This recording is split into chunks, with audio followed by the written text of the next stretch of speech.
श्री सीतारामचंद्र भगवान की जय।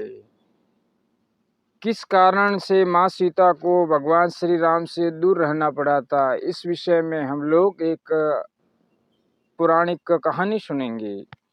एक बार सीता जी अपनी सहेलियों के साथ जनक जी के महल के बगीचे में टहल रही थी। वहां पर एक वृक्ष पर उन्होंने तोते के एक जोड़े को देखा। दोनों आपस में बातचीत कर रहे थे। एक ने कहा कि अयोध्या में एक सुंदर और प्रतापी कुमार है जिनका नाम राम है। उनसे सीता जी का विवाह होगा। श्री राम 11,000 वर्षों तक इस पृथ्वी का पालन करेंगे और सीता और राम दोनों एक दूसरे के जीवन साथी की तरह इस धरती पर सुख से जीवन बिताएंगे।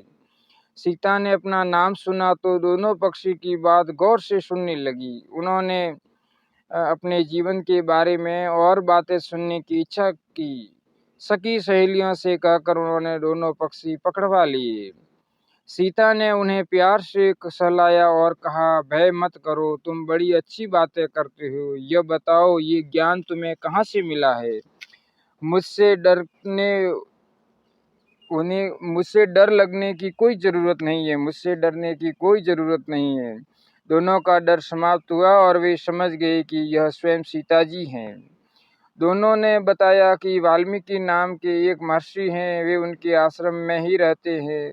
वाल्मीकि रोज श्री राम और सीता के जीवन की चर्चा करते हैं। उन्होंने वही यह सब सुना जो अब सब हम लोगों ने कंठस्थ कर लिया है। सीता जी ने और पूछा तो तोते ने कहा, दशरथ पुत्र श्री राम शिव का धनुष भंग करेंगे और सीता उन्हें पति के रूप में स्वीकार करेगी।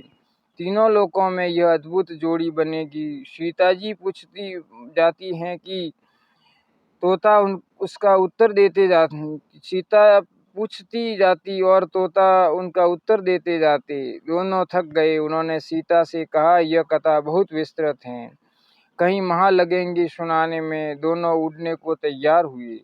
यह देख सीता जी ने कहा, तुमने मेरी भावी पति के बारे में बताया है, उनके बारे में बड़ी जिज्ञासा हुई है। जब तक श्री राम आकर मेरा वर्ण नहीं करेंगे, मेरे महल में तुम आराम से सुख से रहो। तोती ने कहा, देवी, हम वन के प्राणी हैं, पेड़ों पर रहते स्वतंत्र विचरते हैं। मैं गर्भवती हूँ, मुझे घोंसले में जाकर अपने बच्चों को जन्म देना है। सीता जी नहीं मानी। तोते ने कहा, आप जिद न करें, जब मेरी पत्नी बच्चों को जन्म दे देगी तो मैं स्वयं आकर शेष कथा सुनाऊंगा। अभी तो हमें जाने दे। सीता ने कहा, ऐसा है तो तुम चले जाओ, लेकिन तुम्हारी पत्नी यहीं रहेगी, मैं इसे कष्ट न होने दूंगी। तोते को पत्नी से बड़ा प्रेम था, वह अकेला जाने को तैयार न था। जब तोते को लगा कि वह सीता के चंगुल से मुक्त नहीं हो सकता तो विलाप करने लगा। मुनियों ने सत्य कहा है, मौन रहना चाहिए, यदि हम कथा न कहते तो मुक्त रहते। तोती अपने पति से विषय सहन न कर पा रही थी। उसने सीता को कहा, आप मुझे पति से अलग न करें, मैं आपको श्राप दे दूंगी। सीता हंसने लगी। उन्होंने कहा, श्राप देना है तो दे दो, राजकुमारी को पक्षी के श्राप से क्या बिगड़ेगा। तोती ने श्राप दिया, एक गर्भवती को जिस तरह तुम उसके पति से दूर कर रही हो, उसी तरह तुम जब गर्भवती हो रहोगी तो तुम्हें पति का विषय सहन करना पड़ेगा। सीताराम। श्राप देकर तोती ने प्राण त्याग दिए। पत्नी को मरता देख तोता क्रोध में बोला,